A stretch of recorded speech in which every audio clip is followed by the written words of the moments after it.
네, 이제 2교시입니다. 바람직한 기관 환경의 요소.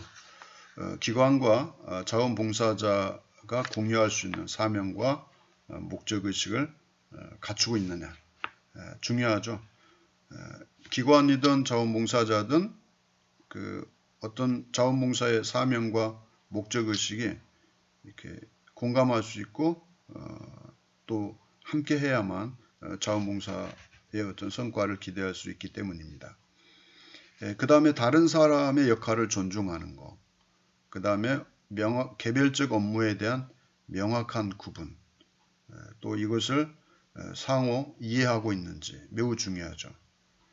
그 다음에 목적 달성을 위해서는 개인의 어떤 그 희생을 각오한 태도, 자세, 이것도 매우 중요하죠. 그 다음에 상호 간에 신뢰하는 것, 또 인내하는 것, 또 수용하는 태도, 개방적이고 솔직한 그 의사소통, 또 어떤 그 집단의 정체성, 매우 중요하죠. 정체성. 그 다음에 배척이 아닌 허용적 그 어떤 자세, 또 이런 환경을 조성하는 것, 이것은 매우 중요합니다. 그래서 기관의 그 환경은 자원봉사자들에게 또 자원봉사들을 통한 어떤 그 효과를 최대한 발휘할 수 있도록 이렇게 배경이 되는 그런 환경이 되는 것입니다. 이런 것을 중시 여길 필요가 있습니다. 또 바람직한 기관 환경은 어떤 거냐? 자원봉사자들이 바람직하게 느껴야 되겠죠. 그러니까 이 기관은 자원봉사자들의 그 느낌이 너무 좋아요. 말로 설명할 수 없는 것들이 많잖아요. 그런 느낌을 우리는 가질 필요가 있도록 해야 됩니다. 항상 수용이 교류되는 것, 그러니까 서로 수용되는 것, 납득이 되고 관용이 되고 또 서로 받아줄 수 있는 그런, 그래서 항상 오게 되면 막 환영하고 이렇게 인정해주고 이런 것들이 있어야 되는데 와도 오는지 뭐 말든지 이러면 안 되겠죠. 그 자원봉사자들이 느끼는 그 감정 매우 중요합니다. 또 수고하고 왔는데 감사의 표시, 진짜 고생하셨다고 이렇게 따뜻하게 자원봉사들이 활동하는 그 모든 시간과 노력과 열정이 진짜 큰 기대되고 많은 성과를 거두었고 그것이 가장 가치 있는 일이라는 거, 인정받는 이런 그 감정은 매우 중요할 것입니다.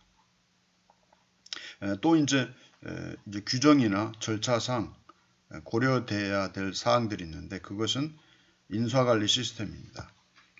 그래서 공식적인 규칙이나 절차가 마련되어 있어야 됩니다.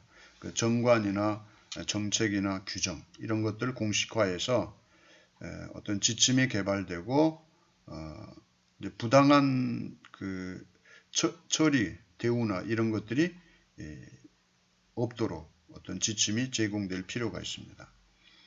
그래서 여러분 강의 안에 보면 규정에 포함될 내용을 거기 10가지 제시해 놨죠. 출석 및 결석에 대한 규정, 업무 수행 검토 절차, 보상 체계, 보험, 주차, 교육 훈련 등 고충 처리 절차, 비용 환급 규정, 기관의 장비나 시설 사용에 대한 규정, 비밀 보장 의무 규정, 견습 기간 규정. 견습 기간도 필요하겠죠. 자원봉사 현장에 투입되기 전에 적임자인지 확인할 필요가 있죠. 업무 정지 및 종료에 관한 규정. 어떨 때 업무가 정지되고 종료되는지에 대한 규정이 있어야 됩니다. 자원봉사자들도 100% 다 좋을 수는 없죠. 문제가 되면 중단시켜야 되죠. 그리고 거꾸로 자원봉사자들이 기대하지 않는 기관이라면 내가 이 일을 왜 하고 어떤 불편사항이 있으면 언제든 중단할 수 있는 그 어떤 자기 결정권을 가질 필요가 있죠. 쌍방이 마찬가지죠. 그 기록 보존의 의무, 활동에 대한 모든 것을 기록해 놓는 것, 이런 것들이 규정에 포함되어 있고 이런 것을 통해서 우리가 자원봉사자들을 관리하고 또 자원봉사 활동이 점점 더 확대되고 효과를 발휘할 수 있도록 하는 일에 우리가 중점을 둬야 됩니다. 그 다음에 이제 인사관리 체제. 자원봉사자 프로그램을 운영하는데 인사관리 체계는 그 핵심 요소죠. 면접도 해야죠. 직무 내용 설명서, 또 업무 평가 도구, 이런 것들이 필요합니다. 자원봉사자가 왔을 때 면접할 때 어떤 그 접수하는 그 양식, 그 굉장히 중요하죠. 그럼 거기에는 자원봉사자에 대한 인적사항과 또 자원봉사가 가지고 있는 어떤 기술이라든지 자격증, 또 희망하는 어떤 그 업무들, 이런 것들을 우리가 파악할 수 있죠.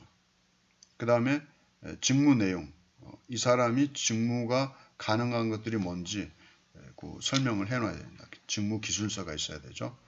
그 다음에 이제 평가를 어떻게 할지, 그런 것들을 다 구비해야만 됩니다.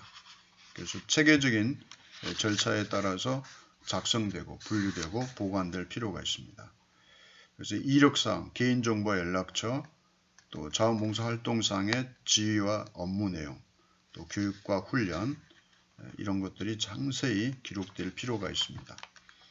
또 위험관리 절차와 내용, 상해 발생 시에, 법적 문제 발생 시에, 또 자원봉사자와 기관을 위한 보호와 어떤 보상 등 책임성의 내용, 이것이 명확하게 기록되어 있어야 됩니다.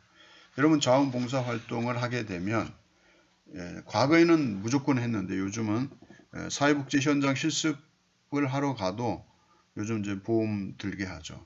왜냐하면 사고 당할 때 보호나 보상이 되도록 그것을 명확히 하기 위해서 보험 가입을 하도록 하죠.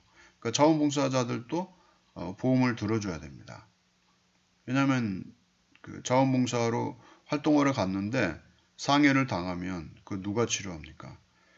그래서 그러한 것들도 미리 그런 모든 규정에 넣어서 또 이것을 시스템화해서 안전하게 자원봉사 활동이 진행될 수 있도록 할 필요가 있습니다. 그 다음 이제 그 기획된 그 프로그램 평가, 이제 계획 사정이죠. 경영 정보 시스템, 평가의 내용, 기관 관리자, 직원, 자원봉사자, 또 이거 필요하죠. 경영 시스템 정보, 그 평가의 내용, 그것은 이제 바람직한 결과에 대한 보상의 근거나 자원봉사의 문제점들을 평가하고 보완하고 개선할 필요가 있습니다. 평가와 계획 개발 시에 고려돼야 될 것, 몇 가지 제시하고 있죠. 자원봉사자들이 자신과 프로그램에 대해서 무엇을 알기 원하는가, 또 자원봉사자와 함께 근무하는 직원들은 무엇을 알고 싶어 하는지, 또 기관 관리자는 무엇을 알기 원하는가, 자원봉사 관리자들은 또 무엇을 알고 싶어 하는가, 이런 것들을 좀 구체적으로 고려해서 평가 계획을 실시해야만 될 것입니다. 그 다음에 이제 자원봉사자 프로그램을 이제 계획 사정을 위한 질문들이 있는데요. 거기도 한 4가지, 여러분 뒤에까지 하면 9가지가 제시되어 있네요. 그래서 직원들의 자문을 구해받는가, 그러니까 자원봉사자들과 함께 일할 직원들의 자문을 구해받는가. 직원들은 자문 역할을 물론 해야 되겠죠. 또 자원봉사자와 함께 일하는 직원들이 자신의 이 역할에 대해 정확히 인지하고 있는지 굉장히 중요하죠. 자원봉사자와 직원이 한 팀이 돼서 그 자원봉사 활동을 효과적으로 하기 위해서는 직원이 자신이 해야 될 역할이 뭔지 모르면 그 효과를 기대할 수 없는 것이죠. 이처럼 여러분이 9가지, 여러분이 계속해서 한번 살펴보시기 바랍니다. 그 다음에 이제 자원봉사 프로그램 기획의 기본 법칙 그랬습니다. 기본 법칙 그랬는데 이건 기본 법칙에는 어떤 것들이 포함되어야 되는지 그것을 이제 우리가 이해하고 넘어가야 됩니다. 자원봉사 프로그램 기획할 때 합의되었는지, 그러니까 자원봉사 활동을 하려고 하는데 그 직무를 어떻게 수행하고 어떻게 마칠 것에 대한 그 어떤 합의, 그 다음에 당위성, 그걸 왜 해야 되는지, 이것을 공유되었는지, 이것을 토대로 진행돼야 되지, 이게 구축되어 있지 않으면 왜 해야 되는지도 모르죠. 어떻게 할 건지 합의도 안 돼 있죠. 그러면 이게 배가 산으로 가겠죠. 절차나 방법이나 어떻게 그 마무리할 건지 이 모든 과정에 대한 것들이 프로그램이 이렇게 시스템화돼서 그 모든 걸 공유하고 있어야 됩니다. 그 다음에 이제 지역사회 내에서 타 기관과 프로그램이 충돌되면 안 되겠죠. 그래서 서비스가 중복되는 일이 없도록 미리 예방할 필요가 있습니다. 그 다음에 충분한 그 시간적 여유를 가지고 치밀하게 그것을 준비하는 게 필요합니다. 이것이 기본 법칙이라 그랬습니다. 왜냐하면 중요하기 때문에 기본 법칙이라고 이야기한 것입니다. 또 자원봉사 프로그램의 기본 법칙 중에서 이제 그 두 가지 주지사항이 있습니다. 먼저 생각한 후에 자원봉사자를 활용해라. 자원봉사자들을 먼저 모집해 놓고 면접을 통해서 그때 뭐 할지 생각하면 안 되겠죠. 앞뒤가 바뀐 거죠. 그 다음에 자원봉사자들은 준비된 당신을 인정하고 그래야만 따를 것이다. 그러니까 자원봉사자들은 미리 준비하고 우리를 모집했네.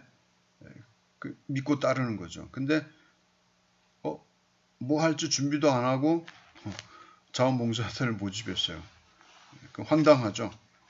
이건 있을 수 없는 거죠. 이 두 가지 기본 법칙을 여러분 기억하시고 또 시작을 바르게 하는 것이 중요하다 그랬어요. 왜냐? 시작할 때 바르게 시작해야지 하다가 중단하고 다른 거 하면 안 되겠죠.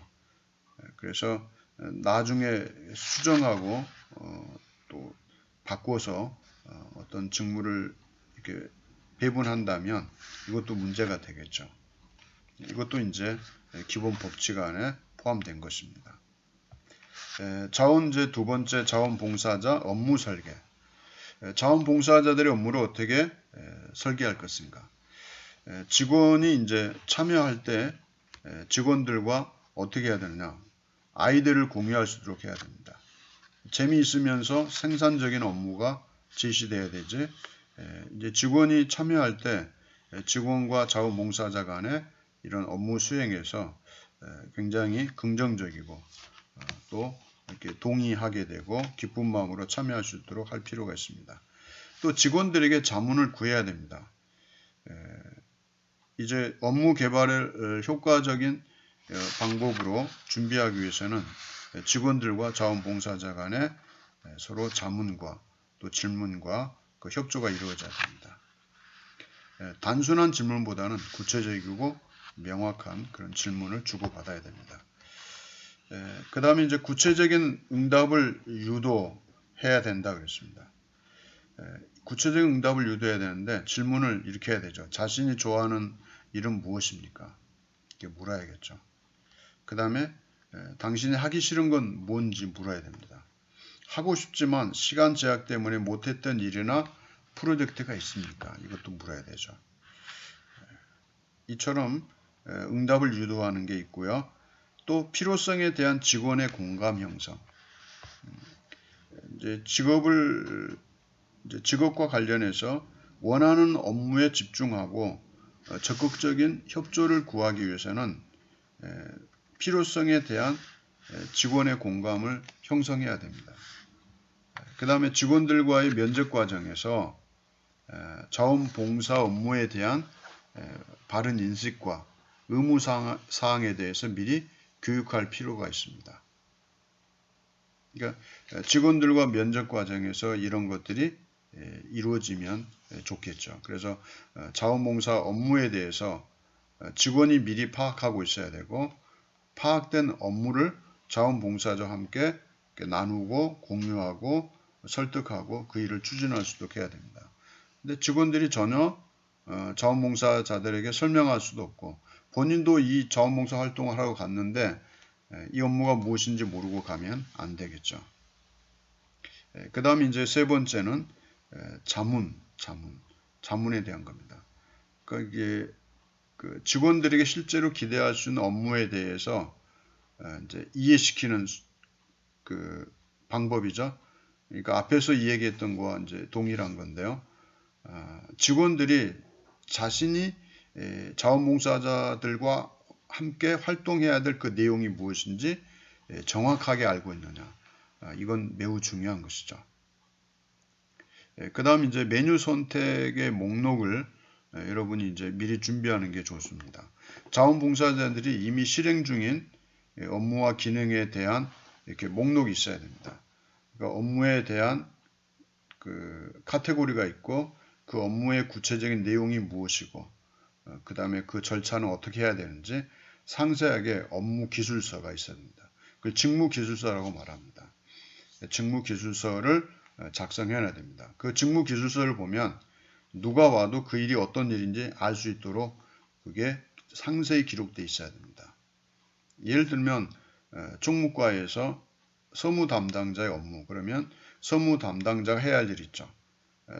어느 그 큰 회사에서 총무과 하면 서무 담당자는 모든 회사에 쓰는 그 문서와 관련된 과거에는 인쇄까지 이 모든 거 양식도 서류 관련해서 요즘 컴퓨터로 하게 되지만 과거에는 인쇄해서 보관해 놨죠. 그 종이도 이제 이렇게 배부 이제 그 물품 주문 신청에 따라서 이제 물품도 나눠주게 되죠.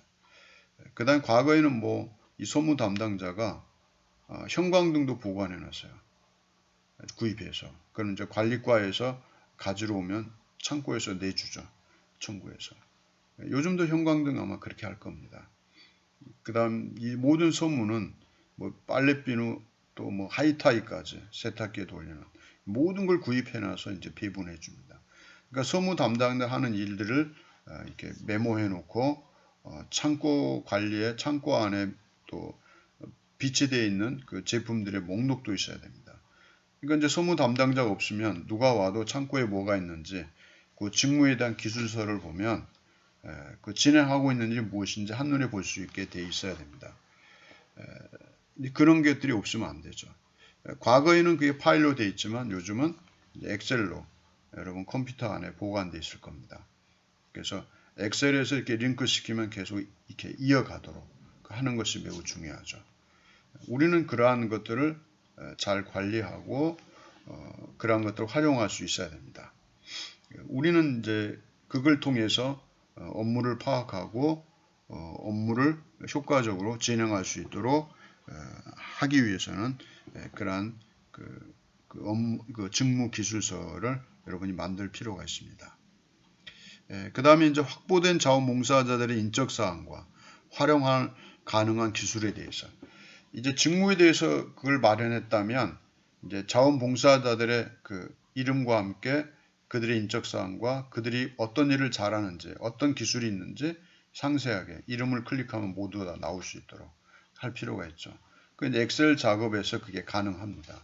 여러분 엑셀 프로그램 활용 못하면 지금부터 엑셀 공부하시기 바랍니다. 문서 관리에 대한 한글, 엑셀, 또 한글이 이제 우리 아래 한글도 있지만 MS 워드도 있습니다. 그 다음에 그 엑셀 프로그램을 잘 활용하면 엑셀에는 그 작업하게 되면 동영상도 링크해 놓고 또 제3의 그 PDF 파일도 이렇게 링크해 놓습니다. 그러면 자기 그 컴퓨터 안에 있는 자료를 다 엑셀에서 이렇게 클릭하면 다 그 자료들이 뜹니다. 그래서 여러분이 잘 활용해서 여러분이 그 업무에 대한 그 효과를 높일 수 있기를 바랍니다. 어디서 배우냐고요?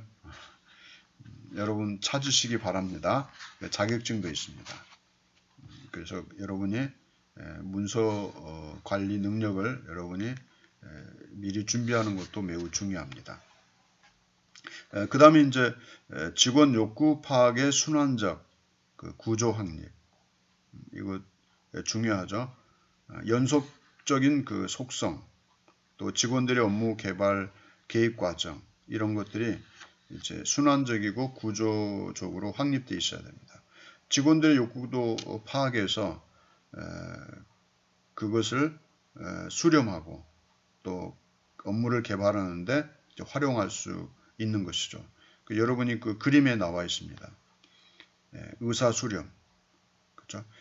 직원들의 그 의사를 수렴하고 새로운 업무 개발하는데 반영하고 기존 업무를 개선하고 지속적인 그 사후 면접을 통해서 계속해서 자원봉사자들을 확보하고 업무를 수행해가는 이런 과정이 순환적인 모델이 돼야 되겠죠.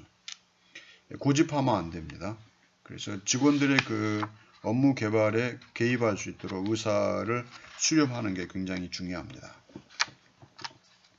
그 다음에 직원 욕구의 순환적 속성. 자원봉사 업무에 대한 직원들의 요청을 통해서 구체화된 직원들의 욕구와 관심에 귀결해야 됩니다. 그러니까 직원들이 요구하는 거, 직원들이 관심을 갖는 거, 이것을 파악하고 도표에 있는 것처럼 여러분이 이것을 순환적 모델로 삼고 이런 과정을 거치는 그런 것들이 돼야만 자원봉사 활동에 필요한 자원봉사자들을 잘 관리하고 또 좋은 자원봉사 활동의 그 평가도 우리가 기대할 수 있을 것입니다. 지금까지 우리가 살펴본 내용 여러분이 머리에 숙지하시고 여러분 코로나19 잘 극복하시고 5월 12일이죠. 저하고 이제 2번, 3번 수업하신 분들은 저를 기억해서 조금 서먹지 않겠지만 처음 든 분들은 궁금해 하시죠. 이렇게 동영상으로만 보고 저는 여러분을 또 못 보니까 여러분 불편사항이 있으면 또 여러분이 궁금한 거 있으면 언제든지 메시지 주면 제가 바로는 못 보았지라도 보면은 늦게라도 이렇게 답을 드릴 겁니다.